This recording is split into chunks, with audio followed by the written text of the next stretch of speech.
அருட்பெருஞ்சோதி அருட்பெருஞ்சோதி தனிப்பெரும் கருணை அருட்பெருஞ்சோதி.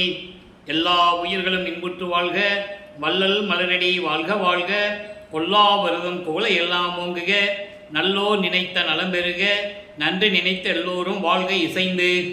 உலக மக்களே, அறிவார்ந்த அன்பர்களே, ஆண்மநேய ஒருமைப்பாடுடைய அன்பர்களே, வல்லப்பம்மா நமக்கு அருளிய திருவொற்பாவிலிருந்து 6ஆம் திருமுறையிலே ஞானசிரியை என்ற பதிகத்திலிருந்து பாடல்களுடைய விளக்கங்களை பார்த்து கொண்டிருக்கிறோம். ஞானசிரியை மொத்தம் 28 பாடல்களை கொண்டது. இதுவரை 12 பாடல்களுடைய விளக்கங்களை பார்த்திருக்கிறோம். இன்று 13வது பாடல். ஞானசிரியை விளக்கத்தை சொல்ல வேண்டிய காலத்தின் கட்டாயத்தினால், அதாவது இந்த பிரபஞ்சம் தோன்றிய காலத்திலிருந்தே தோன்றிய 4 யுகங்களிலுமே சமயங்களும் மதங்களும் மார்க்கங்களும் தோன்றி அதை உருவாக்கிய கர்த்தாக்களை, சமயங்கள் மதங்கள் மார்க்கங்களுடைய தலைவர்களை உருவகப்படுத்தி அதற்கேற்றபடி ஆலயங்களை அமைத்து மக்களை வழிபட செய்து விட்டார்கள். காலங்காலமாக மக்கள் இதை வழிபட்டு கொண்டிருக்கிறார்கள். ஒவ்வொரு யுகத்திற்கும் ஆயுள் காலம் உண்டு. அப்போ அந்த யுகம் அழிந்தவுடனே அந்த யுகத்தில் தோன்றிய சமயங்களும் மதங்களும் மார்க்கங்களும் அழிந்துவிடும். இப்படிப்பட்ட காலகட்டத்தில் இருக்கின்ற உண்மைகளை உலக மக்களுக்கு தெரியப்படுத்தாமல், ஏற்கனவே சமயங்களும் மதங்களும் மார்க்கங்கள் கூறப்பட்ட நெறிகளெல்லாம் அழிந்து விட்டது என்ற உண்மையை மக்களுக்கு சொல்லாததினால் வல்லப்பமானவர்கள் இந்த பூலோகத்திற்கு வருவிக்க உற்று, அருட்பெருஞ்சோதி ஆண்டவரால் வருவிக்க உற்று சுத்த சன்மார்க்கத்தை நமக்கு அருளியிருக்கிறார்கள். சுத்த சன்மார்க்கம் என்பது சமயங்களையும் மதங்களையும் மார்க்கங்களையும் சாராத ஒரு தனி மார்க்கம். அப்போது சமயங்களும் மதங்களும் மார்க்கம் சொல்லப்பட்ட நெறிகளெல்லாம் அழிந்து விட்டன என்ற நிலையை உலக மக்களுக்கு தெரியப்படுத்த வேண்டும். சுத்த சன்மார்க்கம்தான் இனிமேல் வருகின்ற மக்களுக்கு இந்த சதுர்யுகத்திலே வல்லப்பெருமானவர்கள் இந்த யுகத்தை ஒளியுகம் என்று கூறுவார்.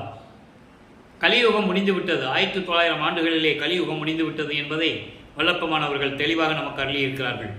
ஆக இப்போ இந்த நடக்கின்ற ஒளி யுகத்திலே இந்த சதுர்யுகத்திற்கு ஆயுள் காலம் கிடையாது.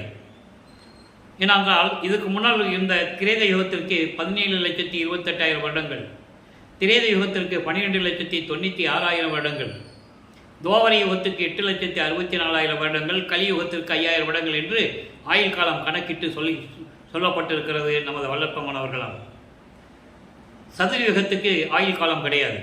எனவே இந்த சுத்த சன்மார்க்க காலத்தில் வாழ்கின்ற மக்களுக்கென்று ஒரு மார்க்கம் வேண்டும். அந்த மார்க்கத்தை சுத்த சன்மார்க்கம் உலக மக்கள் எல்லாம் ஏற்றுக்கொண்டு சமரசமாக வாழ வேண்டும், உலக மக்கள் எல்லாம் மரணமில்லா திருவாழ்வில் வாழ வேண்டும் என்பதற்காகவே சுத்த சன்மார்க்கத்தை நமக்கு அருளியிருக்கிறார்கள்.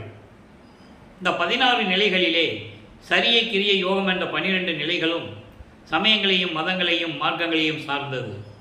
உருவ வழிபாடு, அந்த உருவ வழிபாட்டுக்கு மந்திரங்களை சொல்லி வேள்விகளை அமைத்து சடங்குகள் செய்து, சடங்குகள் என்பது ஆராதனை செய்து அபிஷேகம் செய்து உருவங்களுக்கு இந்த நிலைகளெல்லாம் வழிபடுவது, யோக நிலையிலிருந்து வழிபடுவது. இந்த 12 நிலைகளும் சமயங்களையும் மதங்களையும் மார்க்கங்களையும் சார்ந்தது.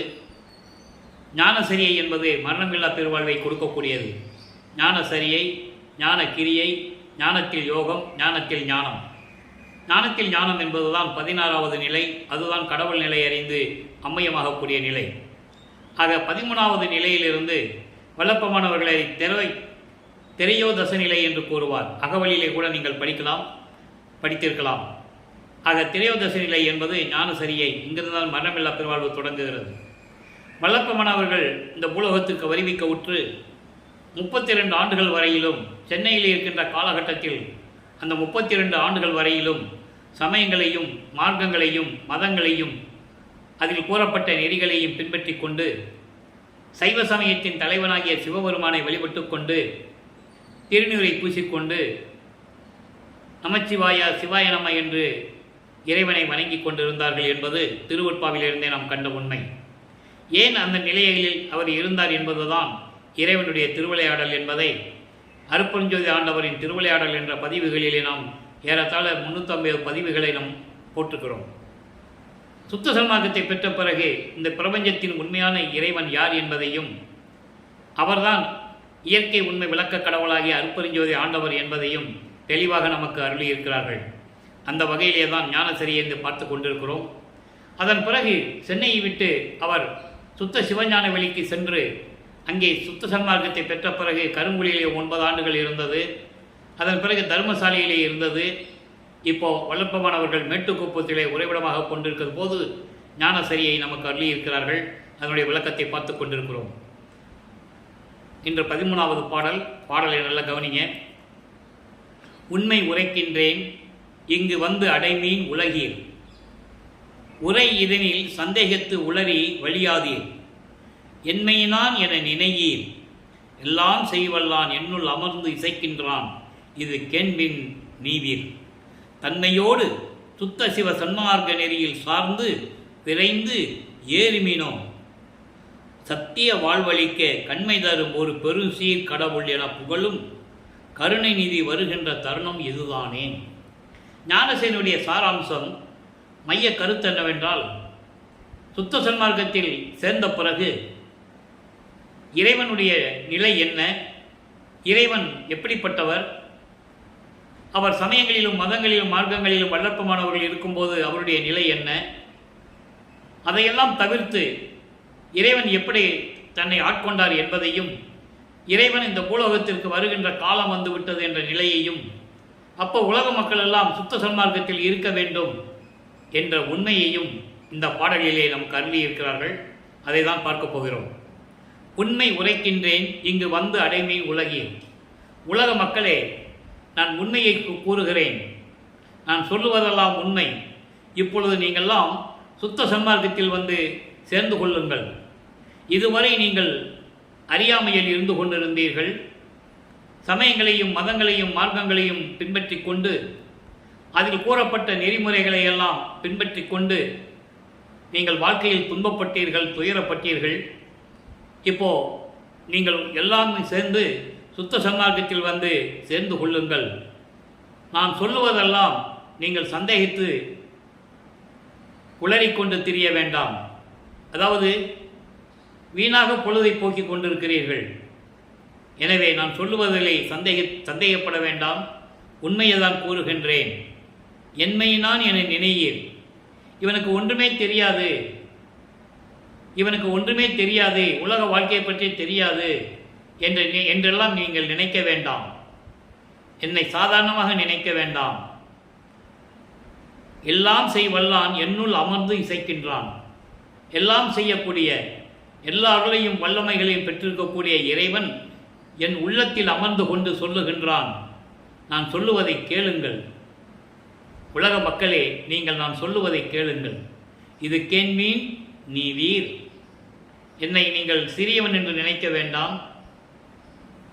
இவன் சொல்லுவதென்ன, நம்ம என்ன கேட்பது என்ற நிலையில் நீங்கள் சந்தேகிக்க வேண்டாம்.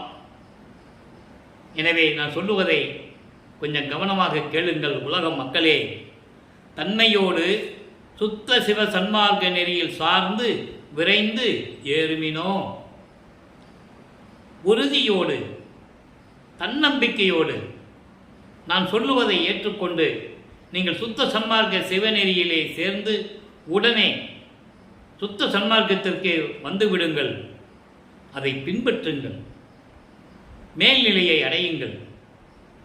சத்திய வாழ்வழிக்க கண்மை தரும் ஒரு பெருஞ்சீர் கடவுள் என புகழும் கருணை நிதி வருகின்ற தருணம் இதுதானே.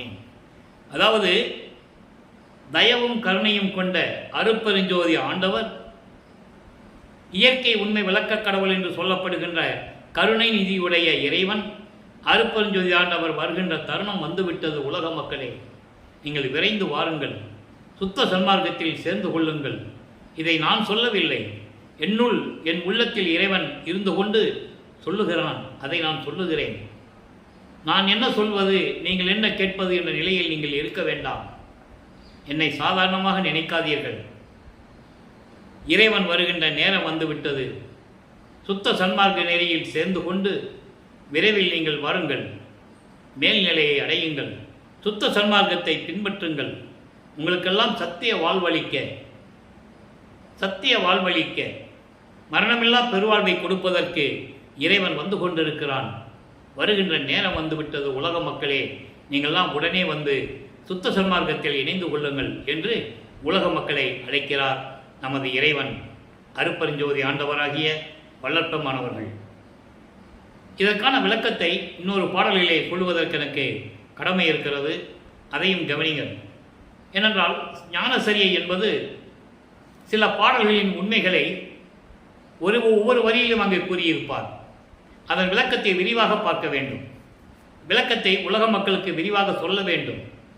106வது பதிகம் சுத்த சிவநிலையிலே என்ற பதிகத்திலே 23வது பாடல். அதாவது இங்க என்ன சொல்றாருன்னா, என்னுள் அமர்ந்து இசைக்கின்றான், என்மையினான் என நினையீர், எல்லாம் செய்வல்லான் என்னுள் அமர்ந்து இசைக்கின்றான், இது கேண்பீன் நீவீர் என்று சொல்லுகிறார். உலக மக்களே, என் உள்ளத்தில் இருந்து இறைவன் சொல்லிக் கொண்டிருக்கிறார் என்று கூறுகிறார். அதற்கான விளக்கங்கள் தர வேண்டிய கடமை இருக்கிறது. சிந்தா குலம் தவிர்த்து சிற்றம்பலம் பெருமான் வந்தான், எனைத்தான் வழிந்து அழைத்தே, ஐந்தொழிலும் நீயே செய்யென்று எனக்கே நேர்ந்து அளித்தான், என்னுடைய தாயே அணையான் தனித்து. இறைவன் வருகின்ற நேரம் வந்துவிட்டது என்று கூறுகிறார் ஞானசரியிலே. சுத்த சிவநிலையில் என்ன சொல்கிறார்? இறைவன் வந்து எனக்கு எப்படியெல்லாம் அருளை கொடுத்தார் என்ற நிலையை கூறுகிறார். சிந்தா குலம் தவிர்த்து, சிந்தா குலம் என்பது அழியக்கூடிய இந்த சமயங்களும் மதங்களும் மார்க்கங்களும் அழிந்து விட்டது. அப்படி அழியக்கூடிய அந்த நெறிகளிலிருந்து என்னை நீக்கி ஆட்கொண்டு சிற்றம்பலம் பெருமான் வந்தான், என்னைத்தான் வழிந்து அழைத்து, என்னை விரும்பி வலுக்கட்டாயமாக வாமகனை என்று அழைத்து, ஐந்தொழிலும் நீ செய் என்றான், எனக்கே நேர்ந்து அளித்தான். எப்போ வல்லப்பமானவர்கள் இப்போ ஐந்தொழில் செய்து கொண்டிருப்பவர் யார்? வல்லப்பமானவர்கள். பிரம்மன், திருமால், ருத்திரன், மகேஸ்வரன், சதாசிவம் போன்ற 5 தொழில்களை செய்து கொண்டிருந்த பதத்தலைவர்கள் அவர்களுடைய ஆயுள் காலம் முடிந்து, அவர்களுடைய செயல்காலம் முடிந்து, அருப்பஞ்சோதி ஆண்டவருடைய திருவடிகளிலே இருந்து கொண்டிருக்கிறார்கள் என்ற நிலையை திருவெட்பாவிலே நமக்கு தெளிவாக அருளி இருக்கிறார்கள். எப்படி சொல்றாரு? அருப்பஞ்சோதி ஆண்டவர், எனது தந்தை அருப்பஞ்சோதி ஆண்டவர் நடனமாடுகின்ற இடது காலின் சுண்டு விரலில் ஒட்டி இருக்கின்ற துகள்கள் என்று கூறுவார். ஏன் அவ்வளவு கடுமையாக சொல்லுகிறார் என்பதை நாம் நினைத்து பார்க்க வேண்டும். செயலற்று இருக்கிறார்கள் என்பது உண்மை. 5 தொழிலும் செய்து கொண்டிருக்கிறவர்கள் எல்லாம் செயலற்று போய் இறைவனுடைய திருவடிகளில் இருந்து கொண்டிருக்கிறார்கள் என்ற நிலையை தெளிவாக அருளியிருக்கிறார்கள்.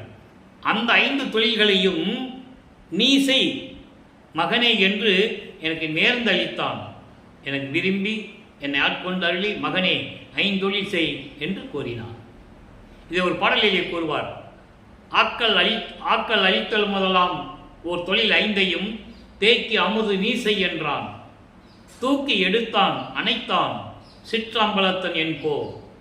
தூக்கி எடுத்தான் அணைத்தான் என்பது சமயங்களிலும் மதங்களிலும் மார்க்கங்களிலும் என்னை இருக்க செய்து, என்னிடமே திருவிளையாடல் செய்து, இந்த பூலோகத்திற்கு ஒரு தாயின் கருவறையிலே இருக்க வைத்து இந்த பூலோகத்திற்கு வருவிக்க செய்து, அதன் பிறகு என்னை தூக்கி எடுத்து சமயங்களிலும் மதங்களிலும் மார்க்கங்களிலும் என்னை நீக்கி சுத்த சன்மார்க்கத்தை கொடுத்து, மகனே 5 தொழிலையும் மொத்தமாக நீ செய் என்றான். சிற்றம்பலத்தில் இருக்கின்ற என் அப்பன் என்று கூறுவார். அதைத்தான் இங்கு சொல்கிறாரே, சிற்றம்பல பெருமான் வந்தான், எனைத்தான் வழிந்து அழைத்து, 5 தொழிலும் நீயே செய்யென்று எனக்கே நேர்ந்தளித்தான், என்னுடைய தாயே அணையான் தனித்து. தாயை விட அன்புள்ள கொண்ட இறைவன் ஒப்பற்ற முறையில், அதாவது சிறந்த முறையில் என்னை கொண்டு வந்து தூக்கி எடுத்து அணைத்து 5 தொழிலும் நீ செய் என்றான். இந்த பாடலை ஏன் கூறியிருக்கிறார் என்றால், ஞானசரியுடைய பாடலுக்கு ஒப்பிட்டு நாம் கூற வேண்டும். இங்கு சொல்றார்கள, என்னுள் அமர்ந்து இசைக்கின்றான். அப்ப இறைவன் ஆட்கொண்டதை உலக மக்களுக்கு சொல்ல வேண்டும். அதோடு மட்டுமல்ல, 91வது பதிகம் அனுபவ சிட்டியிலே ஒரு பாடல் உண்டு, 2வது பாடல். இதை கண்டிப்பாக இந்த விளக்கத்தை கூறியாக வேண்டும். ஞானசரியினுடைய விளக்கம் என்பது அதோடு சேர்ந்த கருத்துக்கள் பல பாடல்களிலே உண்டு. அது இறைவனுடைய தயவையும் கருணையும் பெற்றிருந்தால்தான் அந்த விளக்கம் கிடைக்கும். என்னுள் அமர்ந்து இசைக்கின்றான். அப்போ இறைவனுக்கு மகனாகிறார். அதை இந்த பாடலிலே கூறுகிறார். அனுபவ சித்த என்ற பதிகத்திலே 2ஆம் பாடலிலே கூறுகிறார். எதற்காக இந்த பூலோகத்திற்கு என்னை வருவிக்க செய்தார் அருட்பெருஞ்சோதி ஆண்டவர்? அந்த நிலையை உலக மக்களுக்கு சொல்ல வேண்டும். ஏற்கனவே அருட்பெருஞ்சோதி அகவலிலே உண்டு. இதெல்லாம் அழியக்கூடிய, அதாவது அழியாத உண்மைகள், பிரபஞ்சத்தில் அழியாத உண்மைகள். ஆன்ற சன்மார்க்கம் அணி பெற என்னைத்தான் ஈன்று அமுதளித்த இனிய நற்றாயே. எவ்வளவு அருமையாக அந்த உண்மையை கூறியிருக்கிறார் என்பதை நீங்கள் புரிந்து கொள்ள வேண்டும். காரணம், நம்மளை எல்லாம் சாதாரணமாக பிறந்தான் என்று கூறுவார்கள், ஏதோ ஒரு சாமியார் என்று கூறுவார்கள், வசனகர்த்தா என்று கூறுவார்கள், பாடலாசிரியர் என்று கூறுவார்கள், சீர்திருத்தவாதி என்று கூறுவார்கள். ஆனால் என்றாவது ஒரு நாள் உலக மக்களுக்கு இந்த உண்மை தெரிய வேண்டும் என்பதற்காகவே நான் ஏன் இந்த பூலோகத்திற்கு வருவிக்க விட்டேன் என்ற உண்மையை அந்த பாடலிலே கூறியிருப்பார். இறைவனால் படைக்கப்பட்ட, இறைவனால் உருவாக்கப்பட்ட சுத்த சன்மார்க்கத்தை உலக மக்களிடம் தெரிவிப்பதற்காக என்னை ஈன்று அமுது அளித்த நல்ல தாயை போன்ற இறைவன் அருட்பெருஞ்சோதி ஆண்டவர் என்று கூறுவார். அப்போ ஏன் வல்லப்பமான் வருவிக்க விட்டார்? நல்லா புரிஞ்சுக்கணும் நீங்க. ஏனென்றால் வல்லப்பமானவர்கள் வருவிக்க விட்டு 203 ஆண்டுகள் ஆகியும் கூட வல்லப்பமானுடைய அருள் நிலையை, அவர் இறைவனுடைய மகன் என்ற நிலையை, ராமையா பிள்ளைக்கும் சின்னியாமேர்களுக்கும் 5வது மகனாக வருவிக்க விட்டார். அது உலகியலுக்காக. ஒரு தாயின் கருவறையில் இருக்கும்போது உபசாரத்தால் பெற்ற தாய் என்பால் ஒருத்தியை நான் கருவறையிலே இருக்கும்போது அந்த கருவறை இருட்டாகி இருக்கிறது என்று என் தந்தையிடம் அருட்பெருஞ்சோதி ஆண்டவரிடம் கூறும்போது எனது தந்தை கருவறையிலே ஒளி காட்டினார் என்று கூறுவார். அப்போ இறைவனுடைய திருவிளையாடல் அங்கு நடந்திருக்கிறது என்பதை உலக மக்களுக்கு சொல்ல வேண்டும். பிறந்தார் பிறந்தார் என்று சொன்னாலே தவிர இறைவனுடைய திருவிளையாடலால் தான் அவர் இந்த உலகத்துக்கு வருவிக்க விட்டார் என்ற நிலையை சொல்ல வேண்டும். எதற்காக வருவிக்க விட்டார் என்ற உண்மையையும் சொல்ல வேண்டும். சுத்த சன்மார்க்கத்தை உலக மக்களுக்கு தெரியப்படுத்த வேண்டும். உலக மக்களை எல்லாம் சுத்த சன்மார்க்கத்தில் இணைக்க வேண்டும். உலக மக்கள் எல்லாம் மரணமில்லா பெருவாழ்வில் வாழ வேண்டும் என்ற நிலையை உலக மக்களுக்கு உணர்த்துவதற்காகத்தான் வல்லப்பமானவர்கள் வருவிக்க விட்டார் என்பதை இந்த பாடலிலே நமக்கு அருளியிருக்கிறார்கள். நல்லா கவனிங்க. விதித்தனை என்னை நிந்தன் மகனாக, அண்டர்லைன், விதித்தனை என்னை நிந்தன் மகனாக, உன்னுடைய மகனாக என்னை படைத்தாய். விதித்தனை எப்படி சொல்ற பாருங்க. அதாவது உன்னுடைய மகனாக என்னை படைத்தாய், விதித்து உள்ளத்தே பதித்தனை. எப்படி எதுகை மோன விளையாடுது பாருங்க. விதித்து அப்படி என்னை படைத்து இந்த பூலோகத்தில் வருவிக்க செய்து உள்ளத்தே பதித்தனை, உன்னுடைய உள்ளத்தில் என்னை பதித்து கொண்டாய் தனது மகன் என்று. ஏனென்றால் 9வது ஆண்டில் வல்லப்பமானவர்கள் வருவிக்க உற்று 9வது ஆண்டில் நான் ஏற்கனவே கூறியது போல 1/1/1823 ஆண்டு தொடங்கிய திருவிளையாடல், அருட்பெருஞ்சோதி ஆண்டவருடைய திருவிளையாடல் 30/1/1874 இரவு 12 மணி வரையில் நடக்குது. 51 ஆண்டுகள். இந்த 51 ஆண்டுகளையும் 8 ஆண்டுகளாக பிரித்து தன் மகனுக்கு அருளை கொடுத்து கொண்டிருக்கிறார். அப்போ முதலாக தனது மகனை ஆட்கொண்டது 9வது ஆண்டில். ஆண்டாறு 3 ஆண்டு ஆண்டிலே ஆட்கொண்ட அருள் கடலை என்று கூறுவார். 6+3 9. அப்போ 9வது ஆண்டில் ஆட்கொண்டாய் என்று கூறுவார். அதான் இங்கே சொல்றாரு, விதித்தனை எந்தனை நீ மகனாக, உனது மகனாக என்னை படைத்தாய், இந்த பூலோகத்திற்கு வருவிக்க செய்தாய். அப்படி வருவிக்க செய்து உன் உள்ளத்திலே நிரந்தரமாக இவன் எனது மகன் என்று உள்ளத்திலே பதித்துக் கொண்டாய். பதித்தது மட்டுமல்லாமல் என்னுள் பதிந்தனை, என் உள்ளத்திலும் நீ பதிந்து கொண்டாய், என் உள்ளத்திலும் நீ கலந்து கொண்டாய். சிற்றம்பல நடமும் உதித்து ஒளி பொன்னம்பல நடமும் ஒருங்கே எனக்கே கதித்து. இந்த எனக்கென்ற வார்த்தை அற்புதமான ஒரு வரி. அது எனக்கே என்றது ஒரு சொல், அற்புதமான ஒரு சொல். எனக்கே என்றால் எனக்கு மட்டும், பிரபஞ்சத்தில் வேறு யாருக்கும் கிடையாது. நிறைய இடங்களிலே அந்த பாடல்களிலே எனக்கென்ற வார்த்தை உண்டு. அந்த சொல் அருமையாக இருக்கும். எனக்கே கதித்து அழியாமையும் இன்பமும் கைவர காட்டினையே. ஏன் இந்த பாடலை உங்களுக்கு விளக்கம் கூறுகிறேன் என்றால், இங்கே அழியாமையும், அப்போ சுத்த சன்மார்க்கத்தை கொடுத்தால் மரணமில்லா பெருவாழ்வு, அழியாமை. ஞானசேரியுடைய விளக்கம் இங்கே ஒரு வரியில் இருக்கிறது. அப்படி என்னை உன் மகனாக படைத்தது மட்டுமல்லாமல் இவன் என் மகன் என்று உன் உள்ளத்திலே பதித்து, என் உள்ளத்திலும் பதிந்து, என் உள்ளத்திலும் கலந்து கொண்டு, சிற்றம்பலம் நடனமும் சிற்றவை நடமும் பொற்றவை நடமும் ஒன்று சேர ஒரே நாளில்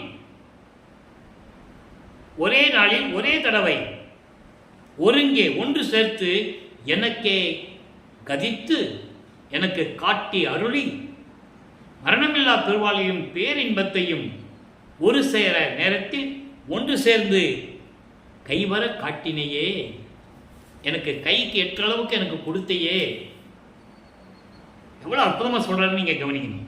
ஆக சுத்த சன்மார்க்கத்திற்காகவ இந்த உலக மக்களுக்கு சொல்ல வேண்டும் என்பதற்காக இந்த பூலோகத்தில் நீங்கள் வருவிக்க செய்து உன் மகனாக, எல்லாம் கவனிக்கணும். நீங்கள் உலகியலிலே சின்னம்மையார் அவர்களும் ராமையா அவர்களுக்கும் உலகியலிலே அவருக்கு மகன், அவ்வளவுதான் தெளிவாக சொல்லுகிறார். திருவற்பாவிலே எந்த இடத்திலையும் சரி ராமையா பிள்ளையும் சின்னையம்மை அவர்களும் என்னுடைய தாயை தந்தை என்று சொல்லவே மாட்டார். எப்படி சொல்வார் தெரியுமா? உபசாரத்தால் பெற்ற தந்தை என்பார் ஒருவனுடைய சுக்கில பையிலிருந்து, அந்த சுக்கிலத்திலே அந்த விந்துவிலே ஒரு அணுவாக என்னை கொண்டு வைத்த நேரத்தில் இருந்து உபசாரத்தால் பெற்ற தாய் என்பால் ஒருத்தியின் கருவறையிலே சேருகின்ற வரைக்கும் என்னை எப்படி காப்பாற்றி அருளினார் என் தந்தையே என்று கூறுவார். நல்லா கவனிக்கணும். ஏன் ஒரு தாயின் கருவறையிலிருந்து கொண்டு வந்தார்? தனது மகன் 51 ஆண்டுகள் இந்த பூலோகத்திலே மக்களோடு மக்களாக இருக்க வேண்டும். தனது மகன் இந்த உலகிலே எந்த ஆசிரியரிடமும் கல்வி கற்கக்கூடாது. தனது மகன் யாரையும் குருவாக ஏற்றுக்கொள்ளக்கூடாது. தனது மகன் சைவ சமயத்தின் அடையாளமாகிய காவி உடையை அணியக்கூடாது. இந்த 3 நிபந்தனைகளையும் 3 கட்டளைகளையும் தானே ஏற்றுக்கொண்டு அன்புரிஞ்ச ஆண்டவர் வழி நடத்தினார் தன் மகனை. அதனால்தான் பள்ளிக்கூடத்தில் படிக்க முடியாது வெளியே வந்தது. அவருக்கு தெரியாது. அந்த மறைப்பு நிலையும் மறப்பு நிலையும் அவருக்கு இருந்தது. என இறைவனுடைய திருவிளையாடல் நடக்குது. ஆக இறைவனுடைய திருவிளையாடலால் தான் வல்லப்பமானவர்கள் வருவிக்க விட்டார் என்பதை உலக மக்களுக்கு தெரியப்படுத்த வேண்டும். திரு அருட்பிரகாச வள்ளலார் என்று மக்களால் அழைக்கப்பட்டவர். உலகியலிலே ராமையா பிள்ளையும் சின்னையம்மையர் அவர்களும் பின்னலூரிலே ராமலிங்கேஸ்வரர் கோயிலிலே ராமலிங்கம் என்று பெயர் வைத்தார்கள். அது அவங்களுக்கு குலதெய்வம். அதனால் ராமலிங்கம் என்று பெயர் வைத்தார்கள். அருட்பெருஞ்சோதி ஆண்டவர் தன் மகனுக்கு செல்வப்பிள்ளை என்று பெயரிட்டார். அதனால்தான் பிள்ளை பெருமான் என்று நான் கூறுவதும் உண்டு. ஆக வல்லப்பெருமானவர் வருவிக்க விட்டது சுத்த சன்மார்க்கத்தை உலக மக்களுக்கு தெரியப்படுத்த வேண்டும் என்பதற்காகவும், உலக மக்கள் எல்லாம் சமயங்களிலும் மதங்களிலும் மார்க்கங்களிலும் பின்பற்றி கொண்டு துன்பப்பட்டு கொண்டிருக்கிறார்களே, வேற்றுமையோடும் முரண்பாடுகளோடும் ஒருத்தரை சண்டை போட்டுக்கொண்டு நீ பெரியவனா, உன்னுடைய சமயம் பெரியதா, என்னுடைய சமயம் பெரியதா, உன்னுடைய ஜாதி பெரியதா, என்னுடைய ஜாதி பெரியதா என்று சண்டை போட்டுக் கொண்டிருக்கிறார்கள். இந்த நிலை மாற வேண்டும். காலம் காலமாக நடந்து கொண்டிருக்கிறது. இரத்தத்தில், மக்களுடைய இரத்தத்தில் ஊறிவிட்டது. அது எப்படியாவது புடைத்து எரிய வேண்டும். அந்த நிலையை உருவாக்க வேண்டும் என்பதற்காகத்தான் சுத்த சன்மார்க்கத்தை உலக மக்களுக்கு தெரியப்படுத்த வேண்டும் என்பதற்காகத்தான் பிள்ளை பெருமானவர்கள் வருவிக்க விட்டார் என்பதை நான் பதிவு செய்ய கடமைப்பட்டிருக்கிறேன். அந்த நிலையில் இருக்கும்போது சொல்றாரு, தெளிவா சொல்றாரா? அப்ப வல்லப்பெருமான் யாருடைய மகன்? அருட்பெருஞ்சோதி ஆண்டவருடைய மகன் என்ற நிலையை நீங்கள் புரிந்து கொள்ள வேண்டும். எனவே உலக மக்களே, நீங்களாம் ஒன்று சேர்ந்து சுத்த சன்மார்க்கத்தில் இப்பொழுதே இணைந்து கொள்ளுங்கள். காலம் தாமதம் செய்யாதீர்கள். ஏற்கனவே வீணான காலங்களை எல்லாம் கழித்து விட்டீர்கள். உண்மையான கடவுள் யார் என்று தெரியாமல் குழம்பிப் போயிருக்கிறீர்கள். இயற்கை உண்மை விளக்க கடவுளையாக அருட்பெருஞ்சோதி ஆண்டவரை ஏற்றுக்கொண்டு, அருட்பெருஞ்சோதி ஆண்டவரின் சுத்த சன்மார்க்கத்தை ஏற்றுக்கொண்டு, சுத்த சன்மார்க்க நெறிகளை பின்பற்றி கொண்டு நீங்கள்லாம் மரணமில்லா பெருவாழ்வில் வாழலாம். எனவே உலக மக்கள் வாருங்கள் வாருங்கள் என்று அழைக்கிறார். நம்மளை எல்லாம் படைத்து காத்து கொண்டிருக்கின்ற அருட்பெருஞ்சோதி ஆண்டவராகிய வல்லப்பெருமானவர்கள். எனவே உலக மக்களே, நீங்களாம் சுத்த சன்மார்க்கத்தில் இணைந்து கொலையும் புலையும் தவிர்த்து ஜீவகாருண்ய ஒழுக்கத்தில் இருந்து கொண்டு, சைவ நெறியில் இருந்து கொண்டு, சைவ நெறி என்பது சுத்த சன்மார்க்க நெறி. நெறியிலிருந்து ஒட்டி இறைவனை வணங்கி அருப்பெருஞ்சோதி அருப்பெருஞ்சோதி தனிப்பெருங்கண்ணை அருப்பெருஞ்சோதி என்ற மகாமந்திரத்தை உச்சரித்து இறைவனை வணங்கி இறைவனுடைய அருளையும் செல்வங்களையெல்லாம் பெற்று நீங்கள் இந்த வையகத்தில் வாழ்வாங்கு வாழ வேண்டும். நோயற்ற வாழ்வில் வாழ வேண்டும். மரணமில்லா பெருவாழ்வில் நீங்கள் வாழ வேண்டும். மரணமில்லா பெருவாழ்வை தருவது சுத்த சன்மார்க்கம் ஒன்றுதான். சுத்த சன்மார்க்கம்தான் இறைவனுடைய அருளை நேரடியாக பெறக்கூடிய மார்க்கம். இதிலே சமயங்களும் மதங்களும் மார்க்கங்களுக்கும் ஜாதிகளுக்கும் எந்த விதமான இடம் இல்லை, இடைத்தரகரும் இல்லை.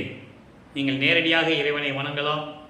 அபிஷேகம் கிடையாது, ஆராதனை கிடையாது, எந்த சங்கற்ப விகற்பங்களும் கிடையாது. எனவே இறைவனை வணங்கி எல்லாவற்றையும் பெற்றுக்கொண்டு நீங்கள் வாழ வேண்டும் என்று இறைவனுடைய தயவையும் கருணையும் வேண்டி இந்த வள்ளலார் ஊழியன் விடைபெறுகிறேன். மீண்டும் நாளை சந்திப்போம். நாளையும் ஞானசரிய விளக்கம் கிடைக்கும். கேட்டு மகிழ்ந்து இறைவனர்களை பெற்றுக்கொள்ளுங்கள்.